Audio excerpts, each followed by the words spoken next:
ناحیەی دیانە ناوچەیەکی شاخاویە کەوتووەتە باکووری ڕۆژهەڵاتی قەزای سۆران بە دووری 2 کیلۆمەتر لە سەدا 25 ڕووی زەویەکەی دەشت و لە سەدا 75 گردو چیان. لە دیانە سێگەڕەکی مەسیحی نشینی تێدایە. لەم گەڕەکانەدا 120 خێزانی کریستیان دەژین کە سەر بە کڵێسەی ڕۆژهەڵاتی ئاشورین.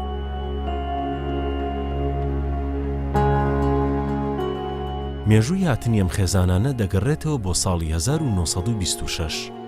پیشەی سەرەکیان فەرمانبەری دام و دەستگا حکومیەکانە و بەشێکیشیان کاسبکارن.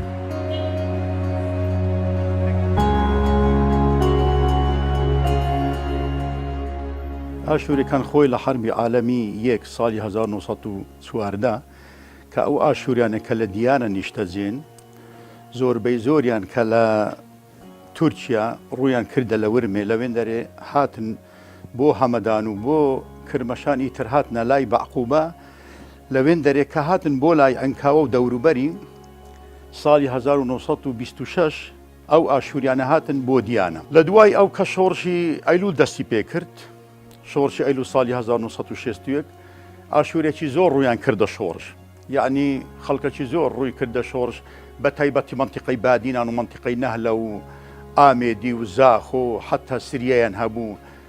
لێرەش خەڵکەکی زۆر لە بارگەی بارزانی هەبوون، وەکی دکتۆر ئادەم هەبوو سکرتێری ئەوە حرەسی سەرۆک مەسعود بارزانی بوو. دکتۆر ئەوڕۆ هەر لەگەڵ ئایلەی بنەماڵی بارزانی دکتۆری ئەوان بوو. دکتۆر ئەوڕۆ دکتۆرێکی زۆر محتەرەم بوو، هەر لە ناو جەیشی بریتانی دکتۆر بوو. مام ڕەحانە شلیمۆنش هەر لێرە بوو. لێرە شەهید میخالیمان هەبوو، شەهید خەڵکی ئەنکاوە بوو، یۆنان بنیامین لە شەڕی حەسەنبەک شەهید بوو، میخایل لە 4/5/66 لەگەڵ ناجیبەک برای شەهید حاجی بەڕۆخی ئەوانیش لێرە شەهید بوو لە زۆزک. فرێدون وەردە شەهید بوو، ئەویش پێشمەرگەی شۆڕش بوو. پێشمەرگەکی زۆرمان هەبوو لە ناو شۆڕش، حتا ئی دەورەی هەندەسا مولازم یوسف پەترۆس خۆیەکێک لەوانەی کە دامەزراندنی هەندەسەی دەوری تەخریب ئی ئەلغام و TNT ئەو شتانە خەڵکەکی زۆریشی منتیقەی سەهلی ناینەوە مەسیحیەکان چ ئاشووری چ کەلدانی لەگەڵ خەڵکی ئەلقۆش هەموو دەورەی یوسف پەترۆسیان گرت بوو بە حوکمی ئەو مولازمی عەسکەری بوو لە ناو دەورەی هەندەسا. هەروەها بریم پێچشمان هەبوو، مامۆستاشمان هەبوو لە ناو دەوری شۆڕش، دەورێکی چاڵاکیان هەبوو زۆر بە جددی بە ئیخلاص کاریان دەکرد بۆ پێشمەرگە، چونکە ئەو خاکە خۆمان دەزانین بە خاچی خۆمان، بۆیە ئێمە زۆر ڕێز و تەقدیر بۆ ئەو وڵاتە بۆ ئەو خاکە دادەنێن.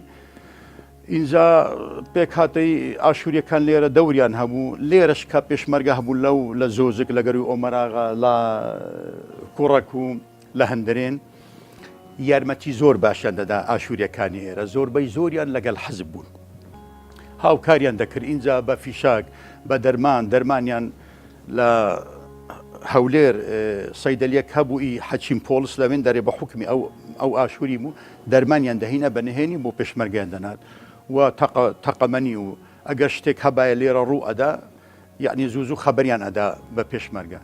چالاک بوون زۆر ئاشووریەکان لەگەڵ برا کوردەکان، یعنی وەزعەکی زۆر باش بوو لێرە بینی ئێمە و ئەوان، هیچ جیاوازی ئەو تۆ نەبوو، هیچ جیاوازیەکمان نەدەکرد بینی یەکتر کە ئەمە ئاشووری ئەمە مەسیحی ئەمە موسڵمانە. ژیانێکی زۆر باشمان لەگەڵ یەکتر ئەنجامەدا لێرە.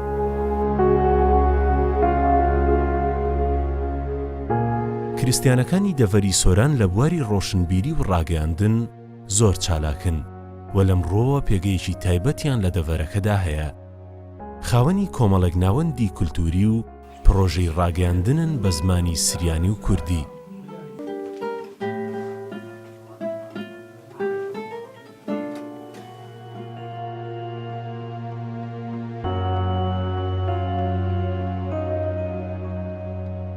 بیرمان لەوە کردەوە کە کەناڵێکدا بمەزرێنین هەر بە ناوی دەنجی دیانە ڤۆیس، کە دەنجی دیانە بەگەینێتە شوێنەکانی تر و هەروەها وەکو پردێک بێ بۆ گەیاندنی بیرۆکە و فکرە و چالاکی و ئەو پرۆژانەی کە لە دیانە لە ناو دیانە جێبەجێ دەکرێن بە شوێنەکانی تر لە هەمان کاتیشدا بیرۆکە و چالاکی و ئەو فکرانەی کە لە وڵاتانی تر و لە شوێنانی تر جێبەجێ دەکرێن لە دیانە پەخش بکەین. لۆیە جار هەبووە ئەو چاڵاکیانی کە لە دەرەوە لە وڵاتانی دەرەوەیە لە ناو کوردستان بڵێن لە هەولێر و لەو شوێنانە کە جێبەجێکراون ئەمە راپۆرتمان لەسەر کردوون و لە دیانە ڤۆیس لە دەنجی دیانە پەخشمان کردوون. جار هەیە ئەو راپۆرتیان ئەو چاڵاکیانەی کە لێرە لە دیانە ئەنجام دەدرێنچە بۆنەی ئاینی بیت بۆنەی نەتەویی بیت بە هەمان شێمە ئەمە راپۆرتمان لەسەر کردووە و جاری واشەیە پەخشی ڕاستە و خۆشمان کردووە و ئەو چاڵاکیانەمان بڵاو کردوتە هەدەفیمە ئامانجیمە لێیاندنین ئاراستەکردنی پەیامێکە کە ئێمەش لە دیانە هەرچەند تواناکان کەمیش بن هەرچەند ئیمکانیاتیش زۆر لەبار نەبن بەڵام ئەمەش لە تواناماندا هەیە کە وەکو شوێنەکانی تریش کاری ڕاگەیاندن بکەین ئەگەر بە ئیمکانیاتێکی زۆر کەمیش بی بەڵام هەدەفیمە ئەوەیە گەیاندنی دەنجی ئێمەیە بۆ شوێنەکانی تر و ئاڵ و گۆڕکردنی بیرڕایە هەڵبەتە هەندێک بەرنامەی تریشمان هەیە لە ئایندەدا ئەگەر لە تواناماندا بۆ ئەوانش دەکەین کە زیاتر پەیوەست بن بە لاوان لە ناو عێراق بن لە دەرەوەی عێراق بن وەکو بەرنامەک بی تایبەت بی تەنها بە لاوان ئاڵ و گۆڕکردنی بیرڕای ئەو لاو و ئەو گەنجانەیە دەربارەی ئەو بارودۆخە سیاسی و کۆمەڵایەتیانەی کا لێرە لە عێراق و لە دەرەوەی عێراق دەگوزارێن و هەڵبەتە بە شێوەیەکی ڕاستەوخۆ پەخش بکرێن لە دیانە ڤۆیس بۆ ئەوەی بزانین گەنج و لاوەکانیشمان ئەوان چۆن لەو بارودۆخە و لەو بارودۆخە سیاسیە و کۆمەڵایەتی کە لێرە دەگەزارێت و لە وڵاتانی دەرەوە دەگوزارێت ئەوان بزانێت تێڕوانینی ئەوان چیە و ئەوان ئایا سەرقاڵن بەو بارودۆخە و باو قەیرانانای کە لێرە هەنە یاخود ئەوان هەریەکە و بە دوای بەرژەوەندی خۆی و بە دوای ژیانی خۆی کەوتووە. لە ناوچەی سۆران پێش ساڵی 1995 خوێندن بە زمانی سریانی نەبوو. دوای ڕاپەڕین لە دیانە خوێندن بە زمانی سریانی گرنگی پێدراوە و تا ئێستاش بەردەوامە. قوتابیە کریستیانەکان دەتوانن لە قوتابخانە تایبەتەکان بخوێنن. ئێمە لە شارۆچکەی دیانە ساڵی 1995 یەکەم قوتابخانەی سریانیمان کردەوە بە ناوی قوتابخانەی ئاشوربانی بنەڕەتی سریانی تێکەڵاو. وابزەم هەر ئەم قوتابخانەش یەکەم قوتابخانەی سریانیە لە سەرتاسەری پارێزگای هەولێر چونکە دهۆک پرۆسەی خوێندن پێش هەولێر دەستی پێکرد بوو. ئەو کاتە بە ژمارێکی زۆر لە خۆبەخش دەستیان پێکرد هەروەها کەنیسا ڕۆڵێکی بەرچاوی هەبوو بەڕاستی چونکە وە گوتم کەنیسا ئەم زمانەی پاراستووە خزمەتی ئەم زمانەی کردووە خزمەتی ئەم ڕۆشنبیرەی کردووە هەروەها ئەو کەسانێک کە چوون بۆ وتنەوەی مادەی سریانی بابەتی سریانی هەمووان لە کەنیسەدا پەریان بەس بەو زمانەدا بوو یاخود فێری ئەم زمانە ببوون. ساڵی 1998 دوای قوتابیەکان کە لە ئەبتیدایەکە تەواو بن ناچار بوون بەشێکی تر بۆیان بکرێتەوە کە ناوەندیە ئەوە بوو کە ناوەندی شەمیرامی سرایان تێکەڵاو کراوە کە ئێستا خۆشبەختانە بوو بە دوا ناوەندی کەواتە ئێمە لە ساڵی 1995 لەسەر پرۆسەی خوێندنی بە زمانی خۆماندا بەردەوامین ئێستاش دەیان مامۆستا و دکتۆر و مهندس و پیاوی قانونناسمان هەیە کە لەم قوتابخانە دەرچوونەوە لە زانکۆکانی هەرێمی کوردستان خوێندنیان تەواو کردووە و ئێستاش زۆر سەربەرزیم پێیان کە هاتوونەتە ناو کۆمەڵگای ئێمە بەشێکیان لە تەنیشت ئێمە لە پاڵ ئێمەدا هەلق لەو قوتابخانەی کە تەڵەبەی ابتیدایی بوون دەرسەکان دەڵێنەوە لەگەڵ ئێمەدا بەو مەسیرەیە لەسەر ئەو مەسیرەیەدا بەردەوامی. بەداخەوە لەسەر ئەم کەنیسەیە هیچ شتێکمان نییە من ئەوەی کە خوێندووشمە لەسەر ئەم کەنیسەیە زۆر بچووکە زۆر کەمە بەخۆی بەس بزەم ئەم کەنیسەیە لە ئێستاکە لە ناو گوندی هاودیان کرایە شوێنەکەی ئەو شوێنە بووە بەڵکو زۆر لە خوارتر بووە. منیش وای بۆ ئەچیم کە پێش ئەم کەنیسە لەوێن دەرهەبێت معبەدێک هەبێتن یعنی ئەم کەنیسە هاتنە سەر معبەدێکی تر دروست کراوە چونکە بەخۆتان ئازان ئاینەکان یەک لە دوایتر هاتوونەتە ئەم دەڤەرە پێش ئەوەی مەسیحیەت هەبێت ئاینی تر هەبێت ئاینی زەردەشتی هەبووە ئاینی ئاشورەکانی تایبەتی خۆیان هەبوو ئاینی نەتوە جیاوازەکانی تر هەبووە کاتێک کە مەسیحیەت یاخودە ئاینەکانی تر هاتون ئۆتۆماتیکیان ئەم معبەدەکانیان گۆڕیوە چ بۆ کەنیسە چ بۆ معبەدی تر کە تایبەتن بەم ئاینەدانە. لە دووری 4 کیلۆمەتر لە باکووری ڕۆژهەڵاتی دیانە گوندی هاودیان هەڵکەوتووە. لە پاڵ موسڵمانەکان لە هاودیاندا ژمارێکی زۆری خێزانی مەسیحیش دەژین. سەبارەت بە مێژووی گوندی هاودیان بەپێی ئەو سەرچاوانەی دەستێمەکەوتین دیارە مێژوویەکی زۆر کۆنی هەیە وەکو دیارە ئەو سەرچاوانە ئاماژە بەوە دەکەن هەودیان تاکو ئێستا 7 ناوی گۆڕیوە. گۆڕینی ناوەکانیشی بەپێی زەمن بووە. دوایین ناو کە لە گوندی هاودیان هەیە گوندی هاودیان، یعنی پێکەوە ژیانی هاوبەشی دینەکان وەک دینی مەسیحی، دینی مسلمان، دینی جوولەکە کە پێکەوە بەبێ گیر و گرفت لێرە پێکەوە ژیاون. مەسیحیەکانی گوندی هاودیان دەتوانین بۆ دوو سەرچاوە هەیە کەەوە ئاماژەی پێکات بەر لە ئیسلام وەکو دیارە بەپێی ئەو شوێنەوارە کۆنانەی کە ماونەوە کە خەڵکی ئەو ناوچەیە مەسیحی بووینە. قۆناغی دوم کە دەست پێیەکە ئەو مەسیحیانن کە لە کاتی ئەنفالی تورکەکان دەکرێتە سەر برا ئەرمەنیەکان و ئاشووریەکان و ئەوانیش خۆیان دەرباز دەکەن لەبەر پاراستنی خۆیان دێنەوە منطقەی قەسری شیرین و لەوێوە دێنەوە منطقەی هەولێر و ئینجا دێنەوە بە قۆناغ دێنەوە گوندی شاوراوە ئینجا دەهێنا لە گوندی هەودیان نیشتەجێ ئەبن و دەستەکەن بە ژیانی ئاسایی خۆیان لەگەڵ خەڵکەکە. گوندی هاودیان نمونەیەکی جوانی پێکەوە ژیانە لە هەرێمی کوردستاندا. لە بۆنە ئاینی و کۆمەڵاتیەکاندا ئەم پێکەوە ژیانی موسڵمان و کریستیانەکان دەگاتە ئاستی هەرە بەرز. ئەو پێکەوە ژیانەی ئەو 100 ساڵەی کە برا مەسیحیەکان و خەڵکی کورد، خەڵکی موسڵمان لە گوندی هاودیان تاکو ئێستا بێک گیر و گرفت ژیانی ئاسایی خۆیان بەردەوام کردێ و کە هیچ گرفتێکیان نەبووە و بۆ گوندی هاودیانیش چ جیا لای برا مەسیحیەکان بێ یا لە برا کوردەکان بێ شانازیەکی گەورەیە کە تاکو ئێستا هیچ کێشەیەکی وە نەهاتوتە پێشیان شایانی باسکردن بێ. هەمیشە لە هەموو قۆناغەکان توانیتیان ژیانێکی زۆر ئاسانە و برایەنە لە مەراسیمەکان، چ مەراسیمی ئاینی بی، چ بۆنەی نەتەوەیی بی، چ مەراسیمی حتا ناشتنی مەیتەکان ئێمە پێکەوە بەشدارە بین و جیاوازیەکمان نییە لەوەی کە بەشدار بین.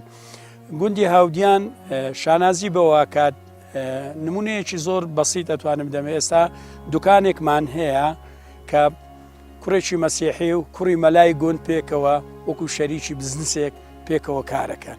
ئەمەش جێی شانازیە کە توانیتیان ژیان پێکەوە بەبرانە ببەنە سەر.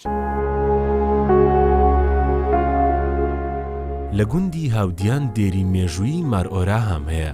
ئەم دێرە چەند سەدە لەمە پێش دروست کراوە. بە درێژایی ئەم چەند سەدێ و تا ئێستا دێری مارئۆرا هەم بۆتە شوێنی سەردانی کەرە کریستیانەکانی ناوچەکە و دەرەوەی ناوچەکە.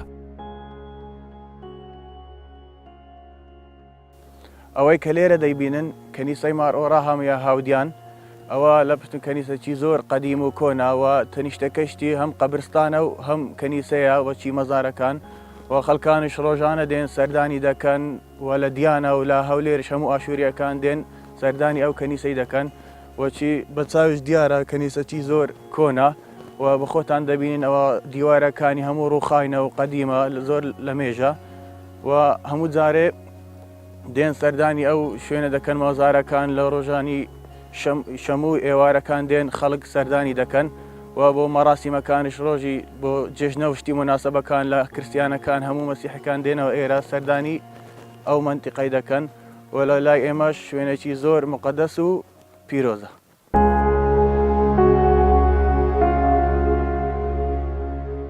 گوندی کریستیان نشینی بێدیاڵ دەکەوێتە ناوچەی بارزان کە هاوسنوورە لەگەڵ وڵاتی تورکیا.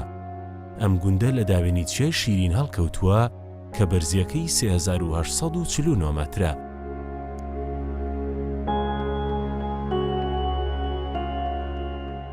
لەپاڵ سروشتی دڵڕفێنی ئەم گوندە ئەوەی سەرنجڕاکێشە بوونی مەزاری مارگۆرگیسە. ئەم گۆڕە لە نێو کڵێسەیەکی دێرین و بچووکدایە.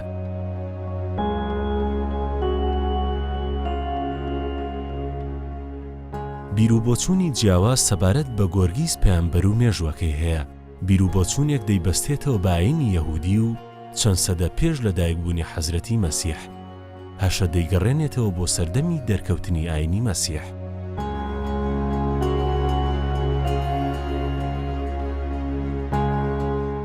لە بێدیاڵ دوو کڵێسەی دێرین و نوێ هەیە.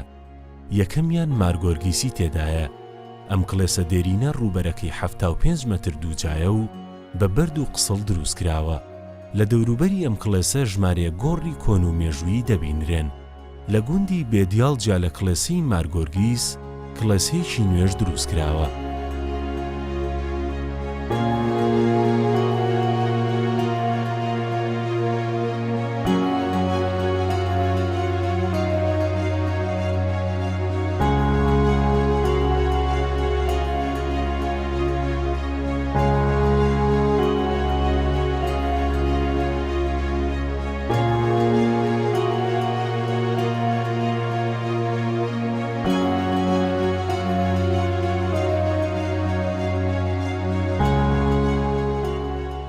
ئەمە بێنێ بێدیاڵ یعنی گوندێکی پیرۆزە نەها دێر یەل ڕەخۆچانێت گوندە ئەوەی کوز لێرە ئەوەش ناوێ مەرگی وەرگیسا دێرێکی قەدیمەش هندی کوما بیر بێتل با پیرێتما یەگوتە وەختێک و ئیسا هاتە سە دنیا ئەوە دێرە هینگێکێت با پیرێتما پێشان ماڵات مەسەل مەڕ و ماڵات بوو گا و جوت بوو نیسک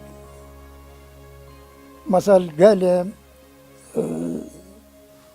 نۆک ئەوە ناوهاتشتا تشتێ دێمە چونکو بیرن گوندێتما بیرن چ ئاو لێ نەبوون ئاوێ نابوو ما حیوان ڕادگرتن و ما هەجا ئامانشت کردن ئامانە تاخە ئامانە تاخەش مەتکردن بردن بۆ مەلاتە لێک و کوواڵ نەبوون ئەوە دەبێت نوکە نەبوون مەڕاست هەبوون ڕێزێتکەون گەرمیانمە هەبوون کوێستانشمە هەبوون کۆسکانمایە تەی کۆسکان سەماق ئەوە ناوە تشتانە مازی کانگیرۆ هەبوون مەتکردن بارزانی زۆر پجوابن لەسەرما و لە وەختێ با پیرێتما و یەتوان گەرەک دیفاعیە بوومە کرد یعنی هەمە تشت ئەگە بخێرەوە نەبە ئەوە گوندەش ناتما ئەوە گوندەش دەکێت لایە میفسەلە بیچۆڵ بێ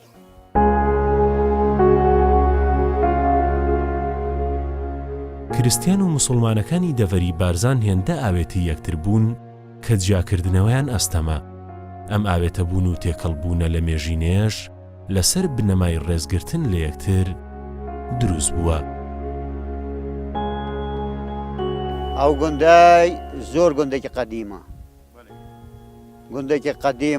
گوندێکی زۆر قەدیمە زۆر مشایخ لێرە هەنا مشایخت قەدیم یەک ناوێ مەرزەیە یەکی مەڕ ئۆرەها یەک مەڕ خوشابە یەکی مەڕ ساوە یەکی مەڕ تۆمەیە یەک مەڕ گورگیسە یەک لێرە پێ دەڵێن خوشکە دێرێ ئەوەیە لێرە یعنی زۆر قەدیمن باب و باپیرێتما یعنی هەر لێرە پەیدا بوونا و ئەمەش هەر لێرەینا و گوندێکی پیرۆزە لایمەوە زۆر گوندێکی پیرۆزە.